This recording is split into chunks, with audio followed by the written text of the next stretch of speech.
Hello दोस्तों, नमस्कार। मेरे यूट्यूब चैनल में आपका स्वागत है। तो बहुत जल्द ही खरमास का महीना आने वाला है और खरमास कब से शुरू हो रहा है, खरमास के महीने में क्या कार्य करने चाहिए, क्या नहीं करने चाहिए, आज मैं आप लोगों को इन सब के बारे में बताऊंगी। हिंदू धर्म में खरमास को बहुत ही महत्वपूर्ण माना गया है और ये साल में 2 बार लगता है।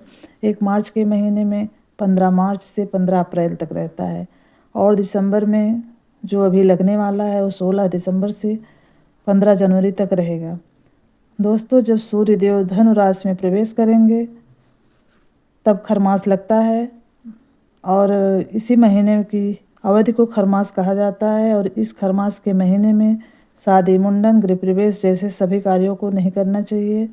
सूर्य जब 15 दिसंबर को धनु में प्रवेश करेंगे तब खरमास शुरू हो जाएगा और 15 जनवरी को मकर में प्रवेश करते ही खरमास खत्म हो जाएगा। मकर संक्रांति के दिन से सारे शुभ कार्यों की शुरुआत हो जाती है।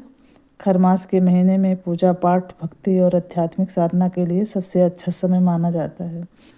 इस खरमास के पीछे एक कथा है कि सूर्यदेव जिस 7 घोड़ों से संचालित होकर रथ पर सवार होकर ब्रह्मांड का चक्कर लगाते हैं, तो इस निरंतर यात्रा के कारण उनके घोड़े थक गए थे और प्यासे हो जाते हैं। तो इन घोड़ों को एक तालाब के पास ले जाते हैं, लेकिन रथ को रोकना संभव नहीं था। तो उसी समय तालाब के पास 2 गधे दिखाई दिए और घोड़ों को आराम देने के लिए गधे को जोड़ देते हैं और गधों की धीमी गति के कारण रथ भी धीमा हो जाता है। यह 1 महीने की अवधि गधों द्वारा रथ खींचने की होती है, जिसे खरमास कहा जाता है।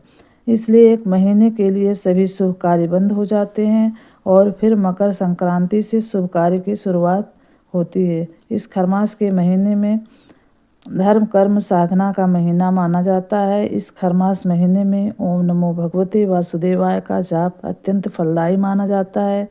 इस महीने में श्रीमद् भागवत पुराण पाठ करना चाहिए। गरीब, असहाय, वृद्ध लोगों की सेवा करनी चाहिए। इस महीने में सूर्योदय से पहले उठकर स्नान करें, सूर्य भगवान को जल अर्पित करें और सूर्यदेव के मंत्रों का जाप करें। भगवान सूर्यदेव को प्रणाम करना चाहिए। खरमास के महीने में दोस्तों शुभ कार्य भले ही रुक जाते हैं, लेकिन यह महीना हमें प्रभु के निकट ले जाता है, आत्मा को निर्मल बनाता है। जो लोग इस महीने में जब तप, दान, पुण्य, पूजा पाठ, स्नान, ध्यान करते हैं, उसे जीवन में सुख, समृद्धि और भगवान विष्णु की असीम कृपा प्राप्त होती है। तो आप लोग भी खरमास के महीने में अपनी दिनचर्या में इस तरह के कार्य करिए।